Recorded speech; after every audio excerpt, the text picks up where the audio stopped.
क्या आप सब अब्राहम को जानते हो? क्या आप सब अब्राहम को जानते हो? ओके, आपको मालूम वचन के अंदर अब्राहम के विषय में लिखा है, अब्राहम के लिए लिखा है, परमेश्वर ने कहा अब्राहम मेरा क्या है? दोस्त है। आपको मालूम ये कितनी बड़ी बात है?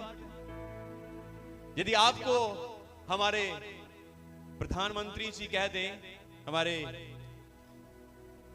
मोदी जी कह दें, किसी को भी, आप में से किसी को भी कि भी आप मेरे मित्र हो, तो कितनी बड़ी बात है ना? हालेलुया। तो यहां पर हम देखते हैं कि परमेश्वर के वचन के अंदर हम जब पढ़ते हैं, हम देखते हैं, हम सुनते हैं कि परमेश्वर ने कहा इब्राहिम मेरा क्या है? दोस्त है। ये बहुत अद्भुत बात है कि परमेश्वर, जमीन और आसमान का खुदा, पूरी सृष्टि का परमेश्वर, पूरी मानव जाति का खुदा एक व्यक्ति को कहता है कि तू मेरा क्या है? दोस्त है, तू मेरा मित्र है। ये बहुत बड़ी बात है। पर क्यों कहा, है ना?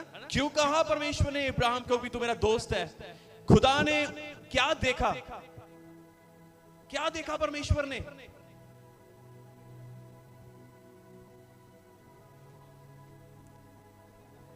विश्वास, आज्ञाकारिता, है ना? आपको मालूम एक दिन यीशु मसीह परमेश्वर का वचन सुना रहे थे और बहुत भीड़ थी, और यीशु मसीह के मां और भाई यीशु मसीह से मिलने के लिए आए। किसी ने कहा कि तेरा भाई और तेरी माता तुझे मिलने के लिए आए हैं, तुझे बुला रहे हैं। और यीशु मसीह ने कहा मेरी मां, मेरा भाई, मेरा मित्र वो है जो परमेश्वर के वचन को सुनता है और परमेश्वर के वचन के अनुसार चलता है। आमीन। जो परमेश्वर के वचन को सुनता और मानता है वो क्या है? वो मेरा भाई है, वो मेरा दोस्त है, वो मेरी मां है, वो मेरी बेटा है, वो मेरी बेटी है ना? आप समझे इस बात को?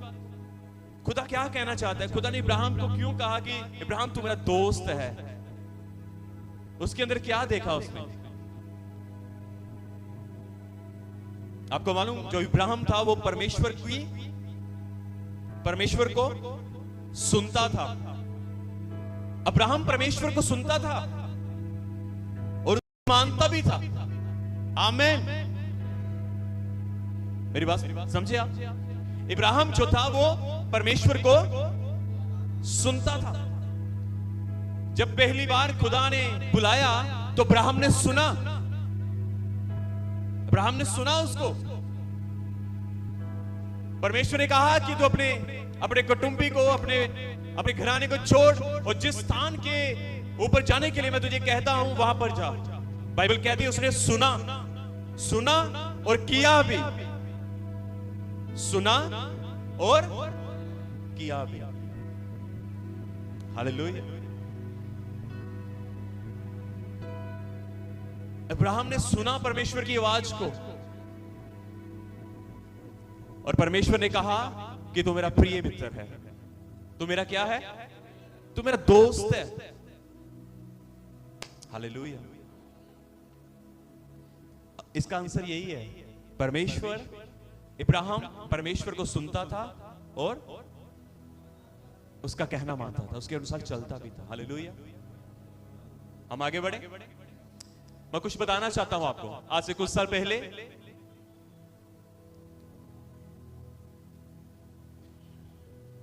एक बेटी चर्च में आई, बहुत सिंपल, बहुत साधारण लड़की। वो परमेश्वर से प्यार करती थी,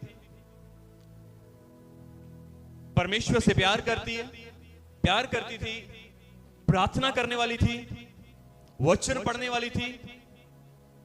बड़ी सिंपल सी लड़की। उसका ड्रेस जो होता था बड़ा अच्छा होता था।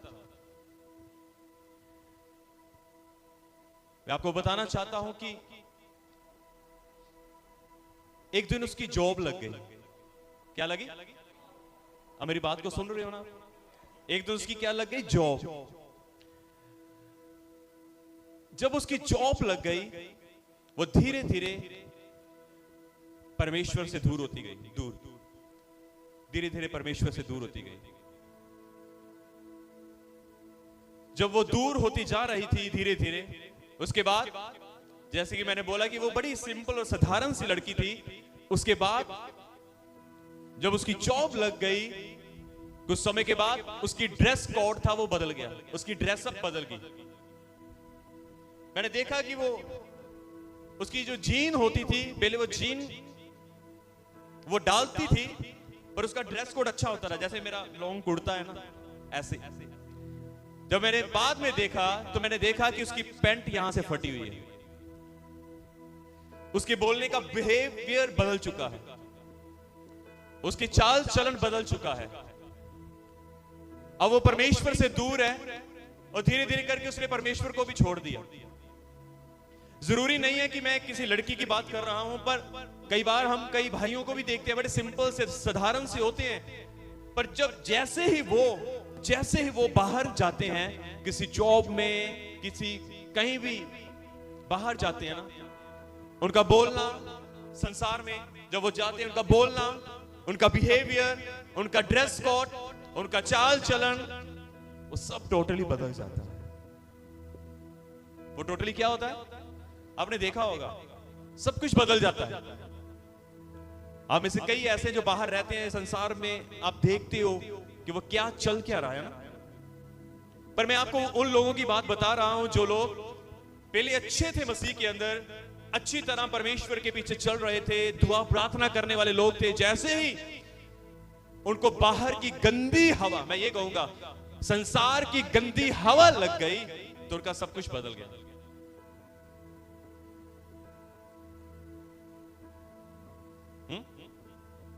वो आज बेटी प्रभु से दूर है, वो चर्च नहीं आती।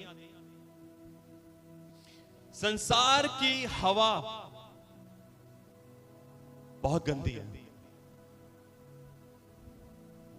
ये केवल एक केस नहीं है, पर हजारों ऐसे केस हैं, हजारों। मेरी आंखों के सामने भी बहुत सारे हैं, बहुत सारे मेरी आंखों के सामने। संसार के अंदर एक गंदी हवा है। जब कोई उस हवा के अंदर आ जाता है तो वो बदल जाता है। आपको मालूम संसार के अंदर क्या है? हमने देखा है संसार के अंदर जो बेटे बेटियां हैं, संसार के अंदर हम देखते हैं कि नशा है।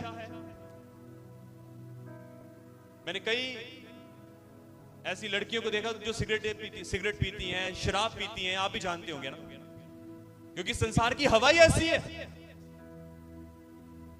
नशा करते हैं लोग, व्यभिचार करते हैं, लड़ाइयां झगड़े करते हैं, लालच करते हैं, लालच में फंस जाते हैं, अभिलाषाएं उनके अंदर पैदा होती हैं। ये सब संसार की गंदी हवा के कारण है। ये सब कुछ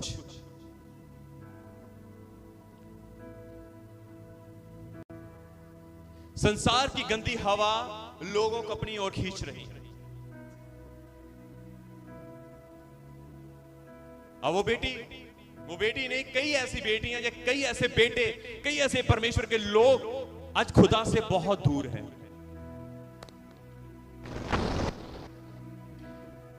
परमेश्वर का वचन कहता है कि यदि आप याकूब की पत्री यदि आप पढ़ें, उसकी 4 में ऐसा लिखा है, 4 अध्याय और उसकी 4 में ऐसा लिखा है कि हे व्यभिचारिणियों, क्या तुम नहीं जानती कि संसार से मित्रता करनी परमेश्वर से बैर करना है? जो कोई संसार का मित्र होना चाहता है वह अपने आप को परमेश्वर का बैरी बनाता है। हम सब आगे देखेंगे। मैंने आपको अब यही वचन है मेरे पास, मैं आपको कुछ बताना चाहता हूं, सब आगे देखेंगे।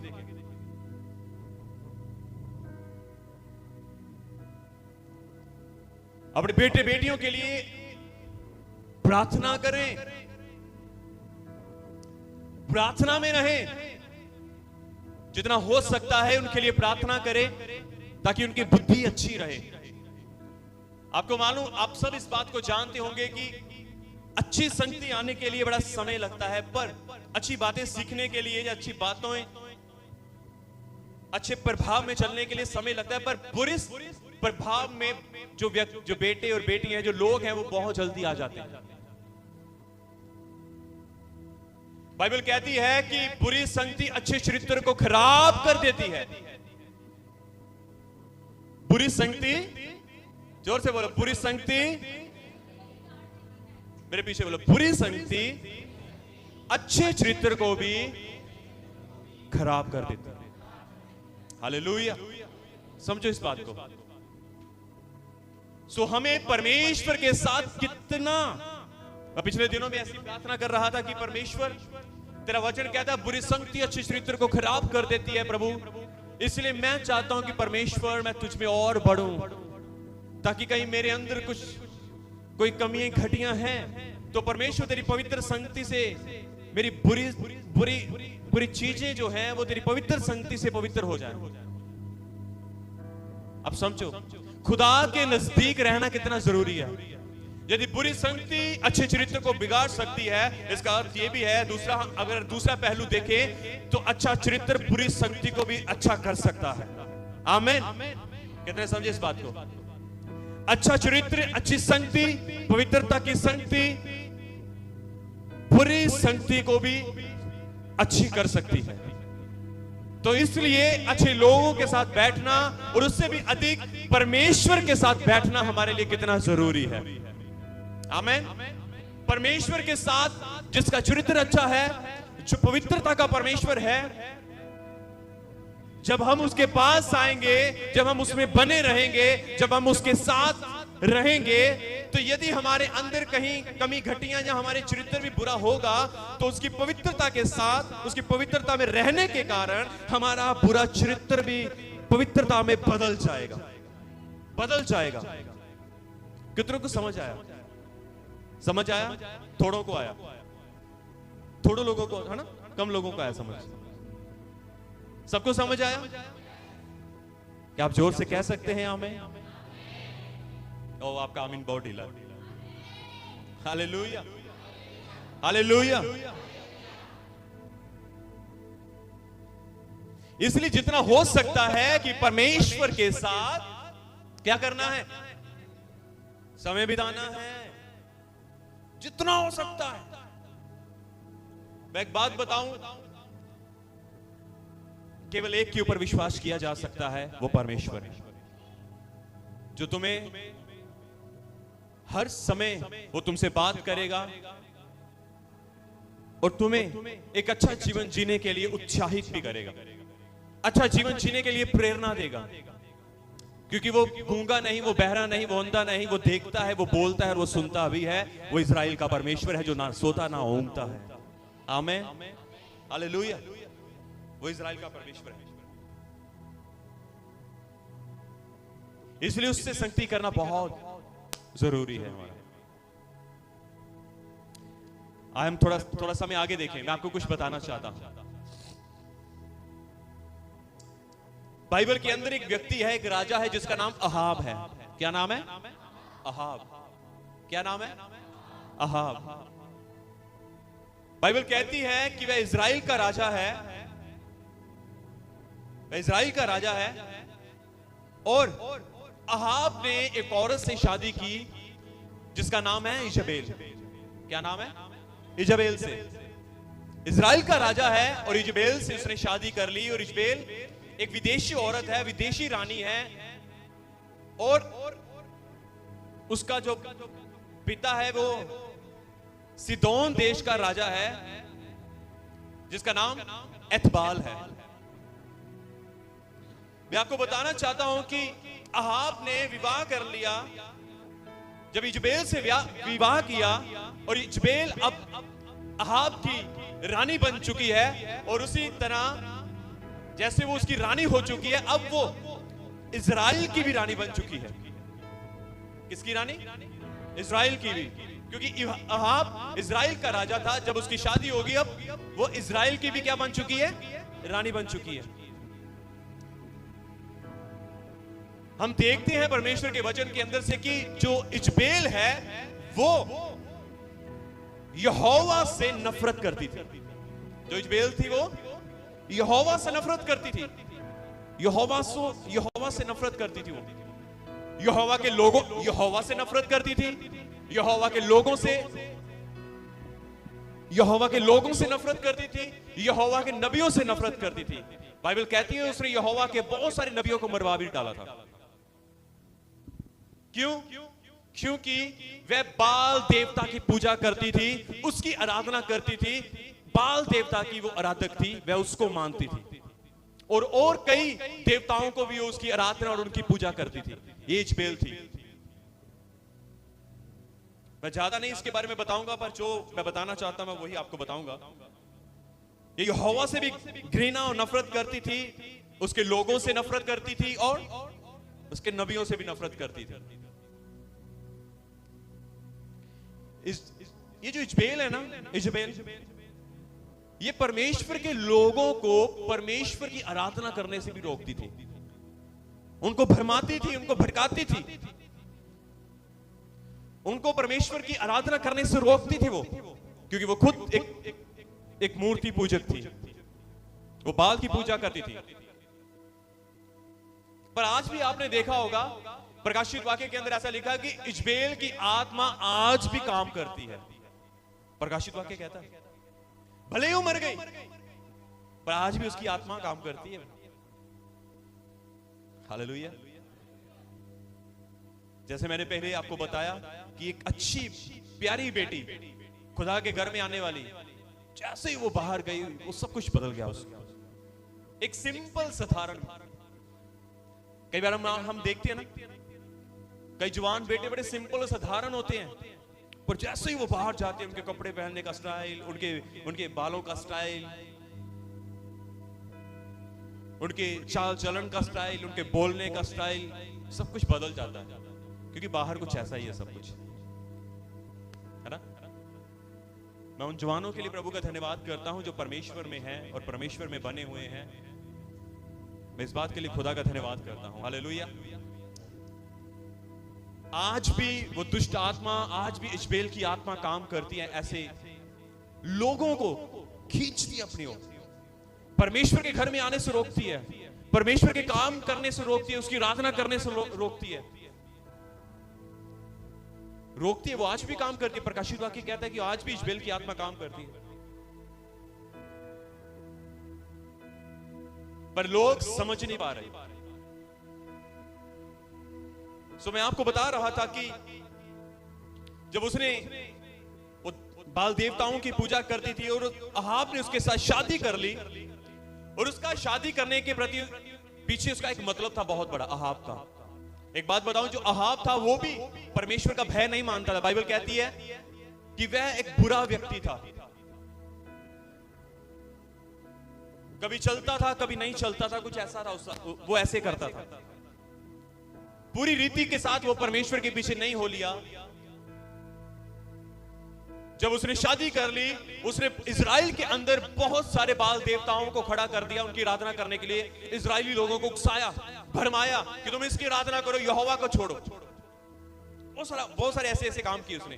बहुत सारी बड़ी बड़ी वेदियों को बना दिया, बाल की, अशोरा की वेदियों को, बाल की वेदियों को बना दिया उसने कि तुम इसको यहां इसकी ओर फेर दिया इजराइल के लोगों को। बहुत बड़ा पाप किया। अहाब और इजबेल का बहुत बड़ा पाप था ये। और आपको मालूम, परमेश्वर ने एक भविष्यवाणी की कि इजबेल को इजराइल के कुत्ते खाएंगे। उसकी मौत ऐसी हुई, उसकी वो खिड़की के अंदर बड़ा मेकअप करके, जितने आज लोग मेकअप जो ज्यादा करते हैं ना, बाहर हम देखते हैं कई बार हम वीडियोस के अंदर भी देखते हैं कि लड़की इतनी सुंदर नहीं होती, पर जैसे ही वो मेकअप करती है वो पूरी तरह बदल जाती है ना। कई बार हम देखते हैं, बहनों को ज्यादा पता होगा। एक दिन मैंने एक वीडियो देखी,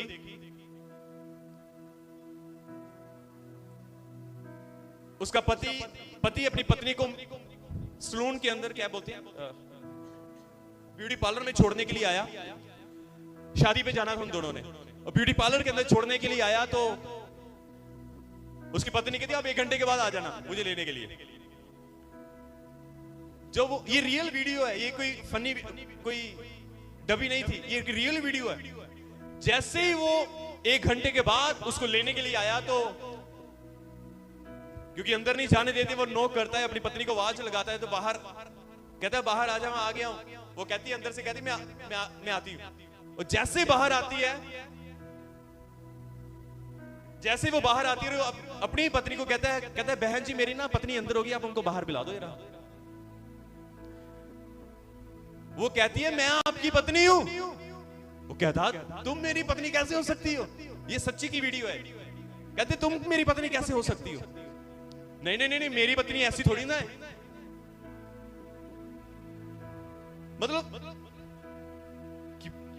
हुलिया चेंज कर देते हैं पूरी तरह। तो इजबेल भी कुछ ऐसी थी, उसको मेकअप करने का बड़ा शौक था। उसकी मौत भी ऐसे ही हुई। जो वो काजल लगा रही थी, उसके बाद वो अपने ही घर की खिड़की के पास आई तो कुछ लोगों ने उसको धक्का देकर नीचे फेंक दिया। बड़ी जोर से नीचे गिरी और जैसे ही वो गिरी वो मर गई और इस्राएल के कुत्तों ने उसको खा लिया नोच नोच के। केवल उसका सिर, उसके हाथ की तलियां और उसके पैर रह गए थे, बाकी सब खा लिया था उसको। ऐसी गंदी और भयानक मौत उसकी हुई थी। अब अहाब इजबेल से शादी क्यों करता है? इसके पीछे उसकी एक बहुत बड़ी राजनीति है। मैं आपको यह बताना चाहता हूं। क्योंकि जो इजबेल थी वो, उसका बाप एक बहुत रिच अमीर व्यक्ति था। जिस देश से वो लेकर आया वो देश बहुत अमीर था। उसका जो बाप था वो बहुत अमीर था और बहुत पावरफुल था। वो बहुत पावरफुल था, वो एक ताकतवर राजा था। और अहाब को लगा कि मैं इजबेल से शादी कर लूंगा और शादी कर लूंगा। उसका मकसद यह था कि मैं इजबेल से शादी कर लूंगा और मैं जो मेरी ताकत है वो और बढ़ जाएगी, मेरी शोहरत है वो और बढ़ जाएगी, मेरी दौलत और बढ़ जाएगी, मेरी ताकत और बढ़ जाएगी, मैं और स्ट्रांग हो जाऊंगा और कोई मुझसे लड़ने वाला ना होगा। उसकी ये थ्योरी थी, उसका ये सोच थी।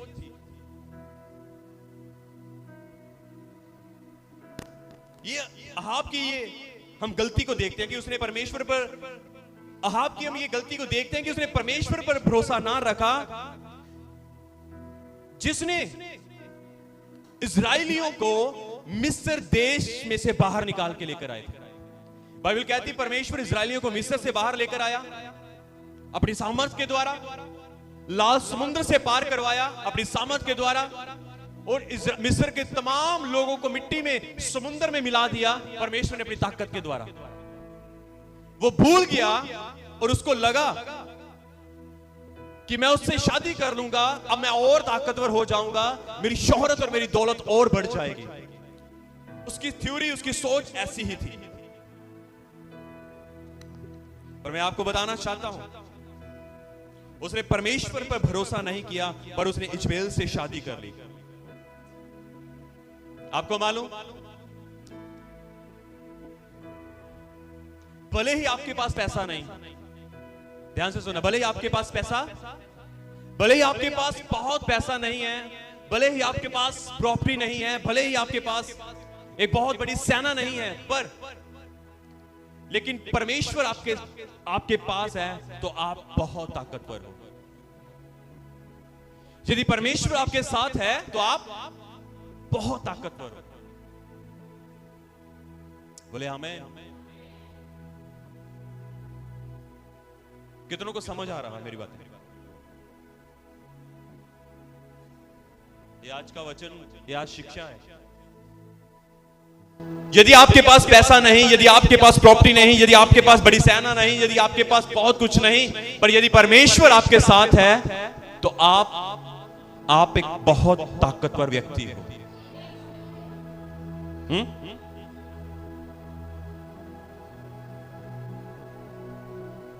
पर अहाब को ऐसा लगा था कि मेरी ताकत मेरे पैसों से है, मेरी सेना से है, अगर मैं इजबेल से शादी कर लूंगा मेरी शोहरत से है। उसको ये लगा, उसको ऐसा लगा। पर मैं आपको बताना चाहता हूं, यदि परमेश्वर आपके साथ है तो आप एक बहुत ताकतवर व्यक्ति हो। अहाब इस बात को भूल चुका था, परमेश्वर के वचन के अंदर ऐसा लिखा है कि अलीशा जो एक परमेश्वर का नबी था, परमेश्वर का दास, एक दिन उसके चारों ओर एक बहुत बड़ी सेना ने उसको घेर लिया। एक बहुत बड़ी सेना ने उसको घेर लिया। उसका सेवक जब उठा तो जब वो छत के ऊपर टहल रहा था और कहने लगा, हाय मेरे परमेश्वर, हाय मेरे प्रभु, हाय मेरे प्रभु, मैं मर गया, मैं मर गया, ऐसा चिल्लाना शुरू कर दिया उसने जोर जोर से। अलीशा के पास जाता है, हाय मेरे प्रभु, हाय मेरे प्रभु, मैं मर गया, हम मर गए, हम मर गए, क्योंकि लोगों ने हमें चारों ओर से घेर लिया है, घोड़ों और रथों से। क्या कर लिया है? हमें घेर लिया है। एक बहुत बड़ी सेना ने हमें घेर लिया है चारों ओर से। आपको मालूम, जब अलीशा देखता है तो वो क्या देखता है? जब प्रभु का दास अलीशा देखता है तो वो देखता है, वो कहता है कि जितनी हमारी विरोधता में लोग खड़े हैं, जितने लोगों ने हमें चारों तरफ से घेर लिया है, जितने लोग हमारी विरोधता में खड़े हैं, उन सबसे ताकतवर वो है जो हमारे साथ खड़ा है। आमीन। उन सबसे ताकतवर वो है जो हमारे साथ खड़ा है। और यही बात को अहाब भूल चुका था। यही बात को अहाब भूल चुका था। उसको लगता है मेरे पैसों से बढ़ती होगी, मैं पैसों से ताकतवर होऊंगा, मैं सेना से ताकतवर हूं। पर जिसके पास परमेश्वर है, बढ़ती उसकी होती है। जिसके पास परमेश्वर है, ताकतवर वो है। और ये अलीशा ने बताया।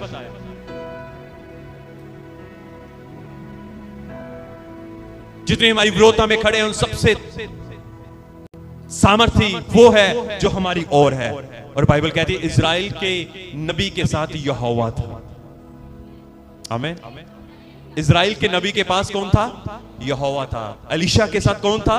यहोवा था। और कहता, जो यहोवा मेरे साथ है इसलिए मैं ताकतवर हूं। यहोवा मेरे साथ है इसलिए मैं सामर्थी हूं। यहोवा मेरे साथ है इसलिए मैं बलवंत हूं। यहोवा मेरे साथ है इसलिए मैं अमीर हूं। आप समझे? यहोवा मेरे साथ है इसलिए मैं अमीर हूं। यहोवा मेरे साथ है इसलिए मैं ताकतवर हूं। यहोवा मेरे साथ है इसलिए मैं सामर्थी हूं। यहोवा मेरे साथ है इसलिए मैं स्ट्रांग हूं।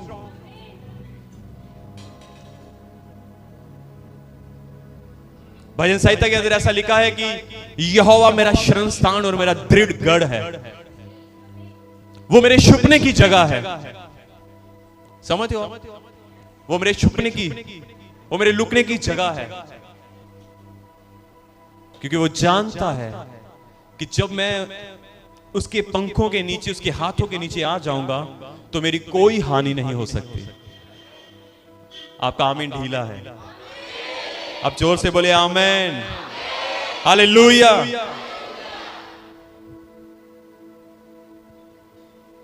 जैसे कि मैंने आपको बताया, इजबेल और अहाब मर गए और बहुत भयानक मौत उनकी हुई, बहुत भयानक मौत।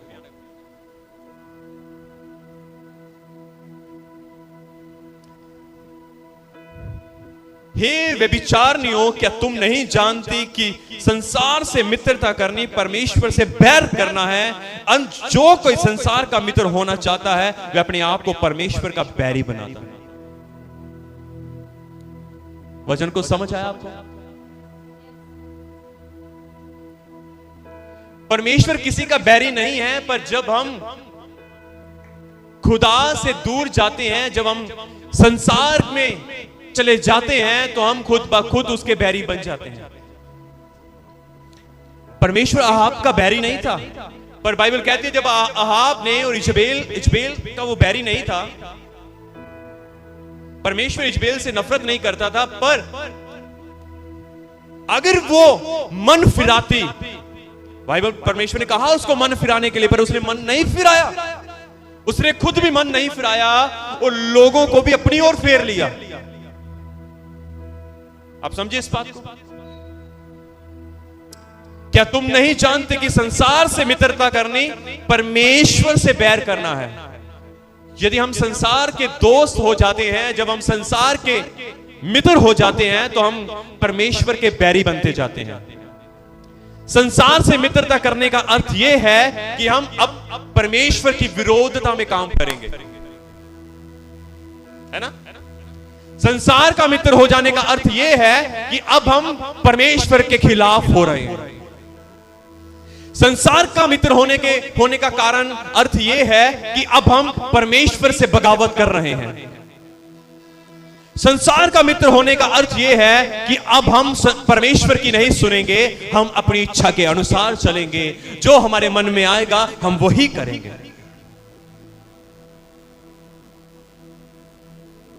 इजबेल मन फिरा सकती थी, इजबेल मन फिरा सकती थी और मन फिरा कर परमेश्वर से मन फिरा सकती थी, वो परमेश्वर के अनुसार चल सकती थी। हम बाइबल के अंदर ही एक ऐसा किस्सा देखते हैं कि नाओमी को हम देखते हैं कि नाओमी का पति मर गया, उसके दोनों बेटे मर गए, उसकी जो पत्नियां थी, उसकी जो 2 बहुएं थी, बाइबल कहती है, प्रभु का वचन कहता है कि नाओमी ने कहा अपनी बहुओं से कि तुम जाओ अपने अपने घरों में, अपने पिता के घर में चले जाओ और दूसरी शादी कर लो। एक तो चली गई, पर एक कहती है, रूत कहती है अपनी मां से, अपनी सास से, वो कहती है कि नहीं, मैं नहीं जाऊंगी, मैं तेरे साथ जाऊंगी, जहां तू रहेगी वहां मैं रहूंगी, जो तू खाएगी मैं वही खा लूंगी, जैसा तू चाहेगी मैं वैसा ही करूंगी, तेरा परमेश्वर मेरा परमेश्वर होगा। हालेलुया।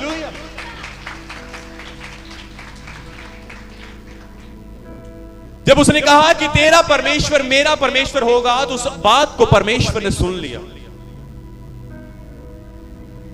उसके जीवन में जो ट्रेजेडी हुई थी, उसके जीवन में जो उसने उस दुख को, उस समय को देखा था, उसके जीवन में जो उसने देखा था, उसके जीवन की जो कहानी थी, मैं आपको बताना चाहता हूं, वो एक बहुत बड़े इतिहास में बदल गई। हालेलुया, आमीन। एक बहुत बड़े इतिहास में बदल गई। इतिहास तो इजबेल का भी बना, पर दोनों इतिहास के अंदर बहुत अंतर है। अब रूत के द्वारा राजा पैदा हो रहे हैं, रूत के द्वारा राजा पैदा हो रहे हैं, दाऊद राजा। रूत के द्वारा सुलेमान राजा पैदा हो रहे हैं, बुद्धिमान राजा। और एक इजबेल है, उसकी भी कहानी है, वो मर गई और उसकी लाश को कुत्ते खा रहे हैं। कितने समझे इस बात को? क्योंकि उसने संसार से मित्रता की और संसारिक रीति के साथ चली, संसारिक रीति के अनुसार उसने अपना जीवन व्यतीत किया। वो खुद तो बदली नहीं, पर उसने अपने बहुत सारे इजरायली लोगों को भी मन फिरा दिया, अपनी ओर कर लिया, और उसके देवता की पूजा करने के लिए उसको मजबूर कर दिया। संसार से मित्रता करनी परमेश्वर से बैर करना है, और जो कोई संसार का मित्र होना चाहता है वह अपने आप को परमेश्वर का बैरी बनाता है।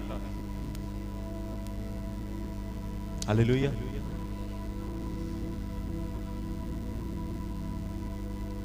और हमने देखा कि जब जैसे इजबेल ने और अहाब ने किया, उनकी लाइफ को, उनके जीवन को हमने देखा, हमने पढ़ा और हमने सुना कि जब उन्होंने परमेश्वर को अपना मित्र नहीं बनाना चाहा, जब उसने संसार से मित्रता कर ली, तो उनकी दशा कैसी हुई। मेरे प्रियजनों, मैं आपको कुछ कहना चाहता हूं, मैं आपको कुछ कहना चाहता हूं। यदि आपकी मित्रता अब्राहम की तरह परमेश्वर से है या होती है, यदि आपकी मित्रता अब्राहम की तरह परमेश्वर से है, तो आप अब्राहम की तरह ही आशीषों को पाओगे। हालेलुया। यदि आपकी मित्रता अब्राहम की तरह परमेश्वर से है, तो आप अब्राहम की तरह ही बड़ी बड़ी आशीषों के अधिकारी होंगे। आप अब्राहम की सी आशीषों को अपने जीवन में पाओगे। आप जहां कहीं जाओगे, आप आशीष के सोते होंगे। मेरी बात को समझे आप?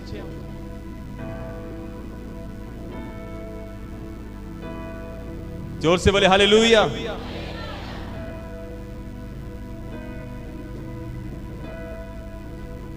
हमें परमेश्वर का मित्र बनना है।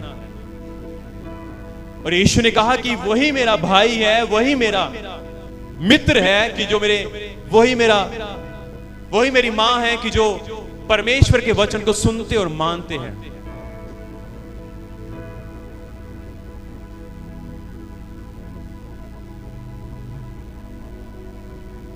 मैं आपको बताना चाहता हूं कि ऐसी बहुत सारी बातें हैं बाइबल के अंदर, बहुत सारी बातें हैं जिन्होंने संसार के साथ मित्रता की तो उनके साथ क्या हुआ, पर जो परमेश्वर के साथ बने रहे तो उन्होंने कितनी बरकत को पाई है। हालेलुया। रूत वापस जा सकती थी पर वो गई नहीं। उसने कहा तेरा परमेश्वर ही मेरा परमेश्वर होगा। हालेलुया। इसलिए बड़े ध्यान से देखें, बड़े ध्यान से सोचें कि हमें मित्रता किसके साथ करनी है। मैंने आपको दोनों पहलुए बता दिए हैं। इश्माएल के बारे में मैंने आपको बता दिया, अहाब के बारे में मैंने आपको बता दिया कि उसकी क्या सोच थी, उसकी क्या थ्योरी थी, वो क्या चाहता था। बाइबल कहती है कि सुलेमान सबसे अमीर व्यक्ति था। बाइबल कहती है कि अय्यूब सबसे अमीर व्यक्ति था। बाइबल कहती है कि इब्राहिम सबसे अमीर व्यक्ति हो गया था। और मैं अहाब की मूर्खताई के ऊपर हैरान हूं। और आज भी बहुत सारे ऐसे हैं जो अहाब की नाई मूर्खताइयां करते हैं। अहाब की नाई।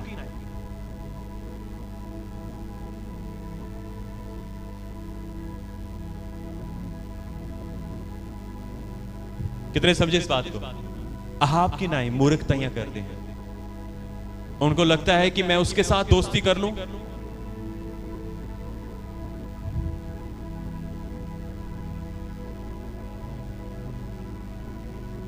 जोर से बोले हालेलुया।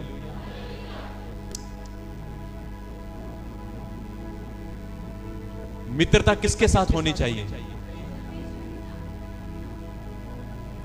परमेश्वर ने अब्राहम को भी बहुत आशीष दी, परमेश्वर ने अय्यूब को भी बहुत आशीष दी, परमेश्वर ने दाऊद को भी बहुत आशीष दी, परमेश्वर ने सुलेमान को बहुत आशीष दी, परमेश्वर ने हिजकिय्याह को बहुत आशीष दी, परमेश्वर ने यहोशापात को बहुत आशीष दी।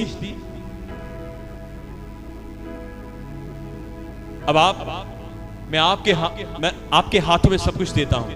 अब आप सोचें कि आपने मित्रता किसके साथ करनी है? किसके साथ करनी है मित्रता? किसके साथ करनी है? क्या हम जोर से कह सकते हैं? यदि आप संसार के साथ मित्रता करोगे तो मैं आपको बताना चाहता हूं कि अहाब के नाई नाश हो सकता है, इजबेल के नाई नाश हो सकता है, पर यदि आप परमेश्वर के साथ अपनी मित्रता रखोगे, यदि आप परमेश्वर के साथ बने रहोगे, यदि आप परमेश्वर की आवाज को सुनोगे और उसके अनुसार चलोगे, तो आप भी इब्राहिम के नाई, इसहाक के नाई, दाऊद के नाई, सुलेमान के नाई और परमेश्वर के ऐसे लोगों के नाई आप बहुत आशीष को पाएंगे। हालेलुया।